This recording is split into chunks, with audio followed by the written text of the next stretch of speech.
서가 명가. 그래서 그 첫 번째 이야기로 이제 여러분들과 제 그 0점 조정도 좀 하고 이럴 겸해서 위짝이라는 걸 가지고 그걸 가지고 우리가 영미 분석 철학이 들여다보면서 어떤 얘기거리들을 만들어내느냐, 철학적으로 숙고해 볼 만한 얘기거리들을 만들어내느냐. 오히려 저는 이런 생각을 했었거든요. 위작에 대해서는. 위작이 무슨 문제가 있고 왜 이걸 가지고 논란이 되는가를 잘 들여다보면 그 얘기를 하기 위해서 필요한 많은 개념들이 그게 미학 공부를 하게 해주는구나. 그 필요한 것들이 거기에 다 등장하는구나. 그래서 이제 제목을 위작으로 미학 입문 이렇게 지어본 겁니다. 미학과에 1학년에 들어온 학생들도 미학이 뭔지 잘 모르고 들어오죠. 모르고 들어와서 일단 뭐 미팅도 하고 그래야 되니까 일단 하나를 외워라. 그게 요겁니다. 미학이 뭐냐 그러면 미와 예술에 관해서 철학적으로 공부하는 거다. 그게 딱 요거예요. 갈치구이예요. 여러분들이 어떤 음식점에 가가지고 무슨 음식을 먹을지 잘 메뉴판을 봐가지고 도저히 모를 때 웨이터나 웨이트리스한테 이거 뭐예요? 라고 하면 그분이 요령 있는 사람이라면은 갈치구이 방식으로 설명해줘요. 이거요. 저기 떡꼬치예요. 이거 저기 어묵으로 탕 끓인 거예요. 이렇게 얘기해 주죠.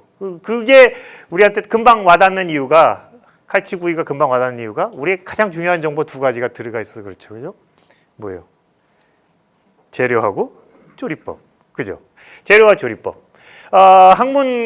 이 학문이 어떤 아이덴티티를 가지고 있냐. 왜 이 학문을 다른 학문과 구분해가지고 만드느냐. 이렇게 하면 문제가 특수하거나 아니면 방법이 특수하거나. 그렇잖아요. 똑같은 갈치를 조릴 수도 있는 거니까. 그죠? 그래서, 재료와 조리법으로 그러니까 학문의 이름으로 그걸 좀 바꾸면 문제와 해결 방법이죠. 문제와 연구 방법이 되는 거죠. 그렇게 봤을 때 미학은 미와 예술이라는 것이 갈치에 해당하는 것이고요. 그리고 그럼 그게 철학적인 방법으로 한다는 게 뭐예요? 라고 하면 맨날 등장하는 철학자 중에 버트란드 러셀이라는 사람이 있어요. 그죠?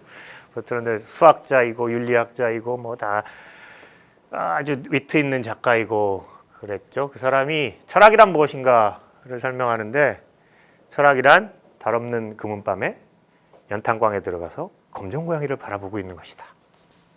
그게 철학이에요. 달 없는 금은밤에 연탄광에 들어가서 검정고양이를 바라보고 있을 때 가장 중요한 특징은 안 보이는 거죠. 그죠? 심지어는 있는지 없는지도 확신도 잘 없을 수 있죠. 그래서 버트란드 러셀이 그 바로 뒤에다가 종교란 무엇인가. 버트란드 러셀은 무신론자였어요.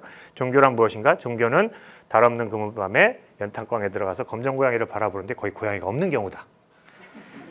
알겠죠? 무슨 얘기였어요? 사실은 안 보이는 검정 고양이가 있어요. 그러니까 이거를 어떻게 질문을 하고 어떤 문제 의식을 이렇게 뽑아내 가지고 얘를 답을 해야 될까조차도 굉장히 힘들어 보이는 문제. 인생에 있어서 그런 거 굉장히 많죠. 우리 대표적인 거 어떻게 살 것인가? 얼마나 묵직해요. 그 고양이가 어디 잘 보여요? 어떻게 살 것인가? 안 보이죠. 그죠? 제가 여기 썼지만 특히 그런 것의 삶의 본질이 뭐예요? 삶은 왜 살만한 가치가 있는 거예요? 이런 거 물어보는 거 굉장히 철학적인 거죠. 그 질문은 뭐를 해가지고 준비하면 바로 실험해가지고 답이 나와요. 이런 식으로는 안 돼 있어요. 그러니까 철학적인 방법이라는 것은 비교해서 얘기하면 이제 과학적인 방법과 비교하면 되는데 과학적인 방법은 우리에게 지식을 주죠. 우리가 지금 골각기 이런 거 하다가 핸드폰 쓰고 이렇게 된 거 안에는 그 긴 세월에는 사실은 과학의 발전이 그 일을 가능하게 한 거잖아요.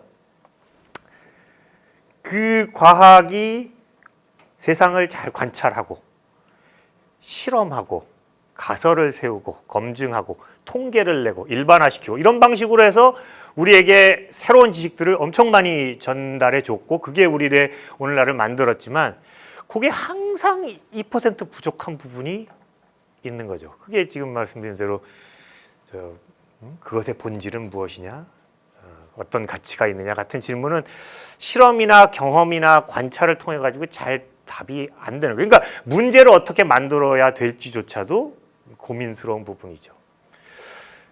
그게 철학적 방법의 특징이라고 한다면 그거를 미와 예술의 문제에다가 적용한 것이 우리가 이제 일반적으로 얘기하는 철학적인 미학이에요. 기본적으로 가장 정통적으로 예술에 관한 철학, 미에 관한 철학이라고 생각하면 이런 질문들을 던지는 거죠.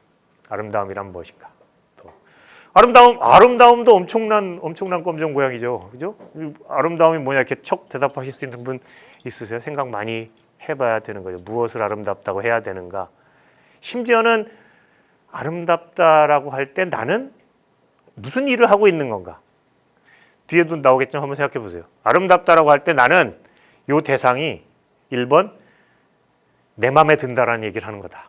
2번 요 대상이 가지고 있는 어떤 특별한 성질이 있어서 그게 얘가 가지고 아름다움이라고 하는 그 성질을 얘가 가지고 있다라고 하는 거다. 둘 중에 답이 갈릴 수 있죠. 대개 오늘날의 분들은 1번 쪽에 더 가깝다고 하겠지만 꼭 그런 건 아닐 수도 있단 말이에요. 예술이란 무엇인가도 마찬가지고 또 예술은 어떤 가치를 가졌는가도 아주 중요한 질문, 그 주제들이에요. 그러니까 그 주제를 철학적인 방법으로 다루는 것이 미학이라는 거죠. 그 미학을 가지고 위작의 얘기를 어떻게 할 수 있느냐. 제일 잘 알려지고 제일 얘기하기 편한 거, 이미 다 완결된 오래전 얘기를 하나 드리려고 해요. 관심 있으신 분들은 아마 이런 건 어디서 다 한번 보셨을 거예요.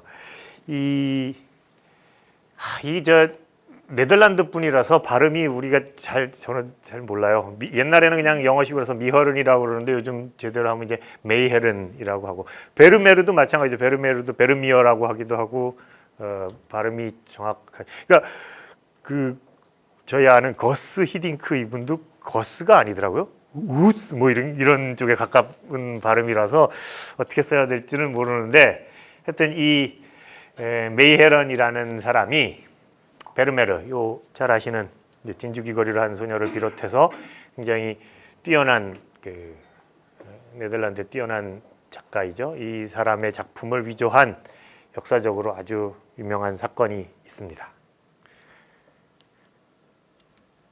이거는 이제 베르메르의 진품들이에요. 이 아주 특별한 구도를 그러니까 빛이 앞에서 이렇게 들어오고 그 앞에 어떤 여성이나 이런 사람이 서 있고 그 빛에 따라 가지고 여러 가지 효과들이 일어나고 아주 세밀한 데까지 신경 쓰고. 근데 이제 메이헤런이 이런 식으로 이제 가짜를 만든 거예요. 여기저기서 따가지고 이렇게 해서 구도도 비슷하게 하고 해서 하나를 만들어 본 거죠. 저거는 이제 너무 두드러지게 위작 같으니까, 그죠? 예, 그러니까 팔지는 않았어요. 처음에 한 두어 작품을 가짜를 그려보고 내 솜씨가 어디까지 되는가를 한번 생각을 해본 거예요. 그리고 이제 진짜 위작을 여러 가지 만들었는데 그 중에서 제일 걸작이라고 얘기하는 게 이 작품입니다. 제목은 엠마오, 성경에 나오는 예수님이 돌아가신 다음에 엠마오 집에 나타나시잖아요. 그래서 나타나서 자기 제자들 만나보고 하는 이렇게 손가락 넣어보고 그 장면에, 그러니까 엠마오 집에 나타나신 예수님, 요거를 그린. 그래서 제목은 워낙 옛날 작품들이 제목이 있는 게 아니잖아요. 그러니까 사도들 이렇게 부르기도 하고 그런 작품이에요. 그럴듯하게 그려졌죠. 이 작품은 그 네덜란드 국립미술관에서 아주 베르미어의 진품, 중요한 작품이라고 꽤 오랫동안 잘 간직하고 있었던 그런 작품입니다. 왜 메이헤른의 여기는 미허른을 그대로 썼구나. 안 고쳤네. 이 위조 사건이 재미있느냐? 여러 가지 흥미있는 점들이 있어요. 우선 이 사람이 나중에 잡힌 다음에 내가 왜 이런 짓을 했느냐. 대개 위작은 왜 하겠어요? 돈 필요하니까 하죠. 그죠? 돈 아까 말한 대로 40몇억 나가고 몇십억 나가고 이러니까 하는데, 대충 표면상으로는 이 사람이 난 그래서 한 게 아니라 요즘 평론가들이 너무 감시관이 없어서 그걸 고발하기 위해서 했다. 이렇게 얘기한 거예요. 또 이 사람이 굉장히 준비를 잘했어요. 그러니까 사기를 치려도 확실히 쳐야 되는데 추리 소설을 봐도 그렇고 우리가 아는 그 위조 작품들 만든 이제 영화 같은 걸 봐도 그렇고 또 실제로도 그렇고 맨날 뭐 때문에 걸리죠? 그 당시에 썼던 물감이 아니다 이런 걸로 걸리죠. 그 당시에 썼던 종이가 아니다 이런 걸로 걸려요. 그러니까 이제 아주 조심을 한 거죠, 이 사람이. 당시 17세기에 존재했던 안료. 그러니까 나중에 가서 추가된 안료들은 사용 안 하는 거죠. 17세기까지만 발견됐던 것들. 그 다음에 이제 아까 말한 대로 종이 문제, 그러니까 여기서 이제 캔버스, 천을 17세기 캔버스를 찾아야 되잖아요. 그러니까 이제 오래된 골동품점 같은 데 가가지고 17세기 무명 화가들 작품을 사서 그 위에다가 이제 그리는 거죠. 그러니까 200년 된 그림이 묻어나는 방식과는 전혀 다르게 묻어나니까 그 문제를 해결하려고 뭐 개인 자기가 특별히 오븐도 제작해가지고 구워도 보고 뭐 온갖 가지 방법을 더 썼고요.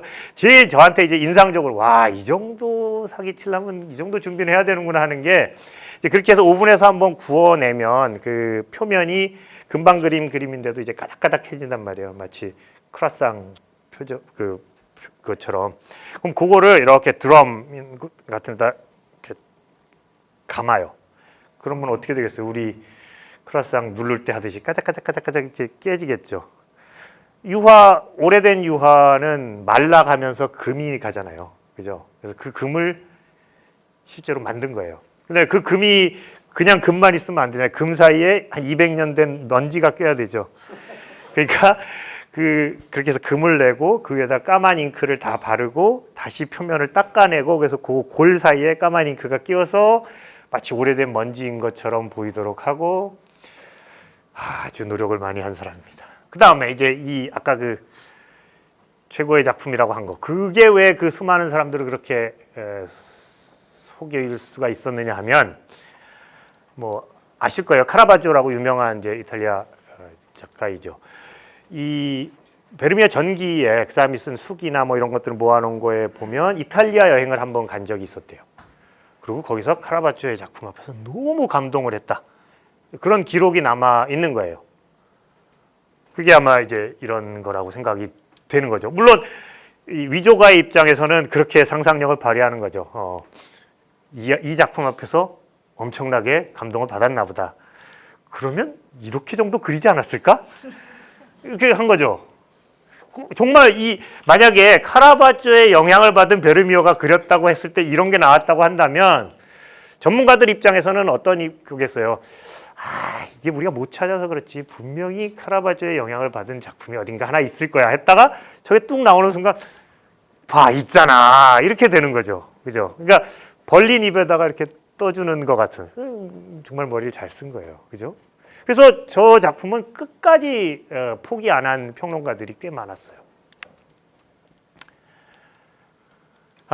결국은 근데 이제 발각이 났죠. 발각이 난 거는 이 작품.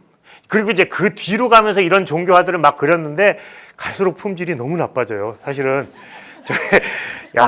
이제 그냥 막 그리는구나 싶은 생각이 들 만큼 이걸 어떻게 같은 종류라고 보겠어요. 근데 아까 말씀드린 대로 아까 말한 엠마오에서 저녁 식사 같은 거는 사람들이 이제 첫째 저거는 가짜라는 걸 믿을 수 없다라고 버틴 사람도 있고요. 나중에는 이제 다 그런 이제 정황 증거나 과학적인 증거가 밝혀졌을 때도 그렇더라도 얘는 미적인 가치가 있다. 얘는 가치가 있는 작품이라서 단지 위조라는 이유만으로 이거 없애버리면 안 된다. 끝까지 나는 이 작품에 뭐 예를 들어서 법원에서 이거 태워버리셔 이렇게 하면 난 거기에는 반대한다라는 사람이 있었단 말이에요. 자, 이게 이제 우리 얘기의 시작이에요. 지금까지가 이제 낚시라기보다는 약간 투망인 것 같고 이제부터 이제 저희 얘기를 하는 거죠. 그럼 이런 위작이 이런 식의 얘기들이 나올 수 있는 위작이 철학적으로는 무슨 질문을 던져주느냐. 소장자에게 수억 원대 손실이 발생하고 박물관 진열에서 배제되고 저렇게 되는 게 당연하다고 생각하는 그 배경 안에 뭔가 예술적으로 중요한 이유가 있을까? 이게 이제 저희 첫 번째 질문이에요. 위작인 것이 밝혀지면 박물관에서 빼야 된다. 그게 우리한테 사기라든가 속임 같은 도덕적인 문제가 관련돼 있어서 그렇다. 그럼 그건 이해를 하겠어요. 근데 그거 말고 진짜 예술적인 이유도 있을까? 예술사적인 이유는 있죠. 예술사적인 이유는 아까 같은 그런 경우 있잖아요. 엠마오의 저녁 식사가 당연히 베르미어 그림이라고 치고 나니까 그 다음에는 조금 어색하게 보이더라도 아까 그 가늠하는 여인 그 작품도 이것도 뭐 이쪽으로 가는 것 같아 이렇게 보인단 말이죠. 그러면 예술사를 엄청 왜곡하게 되는 거죠. 한 사람의 스타일 다 다른 방식으로 만들어야 되고 이런 문제인데 그런 거 다 빼고 나도 있겠냐라는 거죠. 이게 좀 철학적인 질문인데 이렇게 대답하시는 분들이 꽤 있어요. 없다. 우리가 괜히 왜 있잖아요. 집에 이렇게 낙서 같은 거 붙어 있다가 벽에 붙어 있다 맨날 지나다니면서 저뭘 냅킨에다 저런 걸 한 거를 저렇게 붙여놨나 그랬다가 저 너희 할아버지가 옛날에 웨이터셨는데 피카소가 거기서 밥 먹고 이렇게 그려준 거래. 그럼 오 이게 피카소야 이렇게 달리 보게 되잖아요, 그죠? 우리가 그래서 그런 것 때문에 영향을 받아서 그렇지 사실은 예술적인 가치의 차이는 없다. 이게 이제 답이고요. 그러니까 그렇다고 해서 우리가 뭐 원작이나 위작이나 관계 없다 이런 건 아니란 말이에요. 원작을 좋아하는데 그 좋아하는 이유는 예술적인 이유 말고 다른 이유로 다 설명이 된다 이런 입장이 있을 수 있죠. 그러면 이제 그렇게 물어볼 수 있죠. 그래? 그러면 굳이 뭐 미술관에서 뛸 이유는 없네. 그랬을 때 이제 몇 가지 대답이 가능한데 한 가지 대답은 아니야. 그래도 원작이 있고 원작을 그대로 따라 그린 거는 뭐가 못해도 못할 거야. 뭐가 못해도 좀 잘못된 게 있을 거야. 이런 식의 얘기를 하긴 하죠. 그러면 다시 그러면 그 뭐가 못해도 부족한 그 부분만 없다고 보장이 되면 정말 완벽한 모조다. 그러면 이 그림을 거나 저 그림을 거나 문제가 없을까? 이런 질문들을 해볼 수가 있어요. 여러분들 속으로 가만있어 나는 어떤 식의 답을 할 수 있을까라고 생각을 해보실 수가 있죠. 그거를 제가 이제 뭐 한번 만들어 본 게 위작의 패러독스예요. 그게 뭐냐면 우선 시작은 그렇게 하죠. 우리가 아는 그 위작 나오는 영화들 보면 되게 바꿔치는 거죠. 원래 그려있던 모네의 진품을 빼고 가짜 모네를 탁 걸어가지고 사람들이 다 모르고 넘어가고. 그런 거 뭐 있지? 토마스 크라운 어페어 이런 거 보면 거기 그런 거 나오죠. 원래 작품하고 바꿔쳤는데 아무도 모르고 있고 뭐 이런 거. 그걸 한번 생각을 해보자. 그런 일이 있을 수가 있다. 심지어는 두 개를 다 띄워놓고 글쎄 이걸 가지고 이렇게 그렸다 그래? 라고 해도 나는 이렇게 바꿔놓으면 어느 게 진짜고 어느 게 가짜인지 모르겠는데 라고 하는 경우가 이제 위조의 경우 있을 수 있다라고 한번 가정을 해보자는 거예요. 이게 출발이니까. 그러니까 눈으로는 구별할 수 없는 두 개의 작품이 있을 수 있다. 하나가 진짜고 하나가 위조고. 근데 우리가 이제 뭐 상식이라고 그래야 될는지 어쩌는지 우리가 그냥 믿고 있는 것 중에 하나가 어찌되었건 아까 그 위작과 진품 사이에는 금전적인 차이나 도덕적인 차이는 있을 망정 예술적인 차이는 없다. 그렇게 생각하는 사람보다는 그래도 뭐 예술적으로도 뭔가 차이가 있어야 될 거 아닌가? 라고 생각하는 것이 우리 상식에 더 가까운 거란 말이죠. 그래서 예술적인 측면에서도 위작이 진품보다 열등한 가치를 그러니까 이거는 사실이라고 하기보다는 그래야 마땅할 것 같은 우리의 생각이죠. 근데 거기다 이제 하나를 더 해볼게요. 내가 눈으로 봐서 두 작품의 차이를 구별할 수 없다면 예술적 가치의 차이가 그 둘 사이에 있는 것일까? 이렇게 없다고 생각할 수 있어요. 없다고 생각하는 사람들은 이런 생각을 뒤에 품고 있는 거예요. 작품의 가치란 얘가 나에게 어떤 영향을 주느냐, 어떻게 내 경험을 바꿔주느냐, 나에게 어떤 감동을 주느냐, 거기에 달려 있는 거다. 그죠? 자, 그렇게 되면 이제 아까 같은 퍼즐이 생기는 거예요. 눈으로 보기에 구별할 수 없이 똑같은 것이 있다. 가치란 예술적인 가치가 됐건 하여튼 그 두 가지의 가치란 내가 구별할 수 있느냐에 달렸다. 그러니까 그러면 결론은 따라 나오는 그러니까 이 둘 사이에는 가치의 차이가 없다라고 해야 되는데 있어야 될 것 같은 게 우리의 생각이다. 이렇게 되는 거죠. 그러면 요 세 가지는 각각은 다 예술 작품을 놓고 그럴듯하게 할 수 있는 얘기이지만 실제로는 어느 하나를 버려야 되는 거죠. 그래서 어느 하나를 버리는 사람들이 아까 말씀드린 그런 사람들이에요. 그러니까 둘 사이에 예술적인 가치의 차이가 있다고 믿는 우리가 속물이다. 우리는 그저 금전적인 가치의 차이를, 사실은 금전적인 가치의 차이는 크긴 하죠. 그 아우라가 확 생기잖아요. 그죠? 이게 뭐 300억 원짜리였다가 갑자기 뭐 3,000원짜리가 되면 확 변하기는 하죠. 그죠? 근데 그런 거를 마치 예술적인 변화인 것처럼 착각한 것뿐이지 실제로는 차이가 없다. 이거 제가 만들어낸 말이 아니고요. 인터넷 찾아보면 요 문제를 가지고, 특히 아까 청경자씨 그런 작품에 댓글로 달려있는 것을 진짜로 제가 뽑아온 거예요. 투자가 아닌 탐미로 즐기는데 모자람이 없다. 또 당신 시각이 아무것도 찾아낼 수 없는데 가짜인 게 도대체 뭔 상관이냐, 이런 얘기를 해요. 그러니까 그분들은 이 청경자씨 그림 같은 걸 놓고 진짜 가짜 따지면서 내가 그럴 줄 알았어, 이게 좀 머리 부분이 좀 허전하더라고, 이런 얘기하는 거를 전부 위선적이라고 생각을 하는 거죠. 내 눈으로 구별할 수 없는 것에 도대체 차이가 뭐가 있는가라고 얘기하는 그 배경 안에는 이제 우리 미학의 아주 기본적인 생각인 에스테틱, 뷰티, 에스테틱, 이런 거에 대한 생각이 들어와 있는 겁니다. 자, 아주 기본적인 거, 아름다움이란 무엇일까요? 옛날로 올라갈수록 대답하기 쉬워집니다. 옛날로 올라갈수록 아름다움이란 대상이 가지고 있는 특별한 성질이에요. 뭐겠어요? 뭐 좁게 얘기하면, 물론 옛날 사람들은 아름다운, 우리 저 동양이건 서양이건 아름다운 영혼, 아름다운 우정, 뭐 이게 다 썼죠. 그러니까 그런데 말고 진짜 요 대상, 물질적인 요 대상이 아름답다라고 했을 때 뭐 했을까? 비례, 조화, 균형이에요. 그렇죠? 그러니까 수적인 질서를 가지고, 어떤 특별한 종류의 수적인 질서를 가지고 있는 것을 아름답다고 했어요. 그거는 뭐 정말 고대서부터 한 몇천 년 우리가 쫓아갈 수 있는 한 안 변하고 내려온 생각이에요. 서가 명가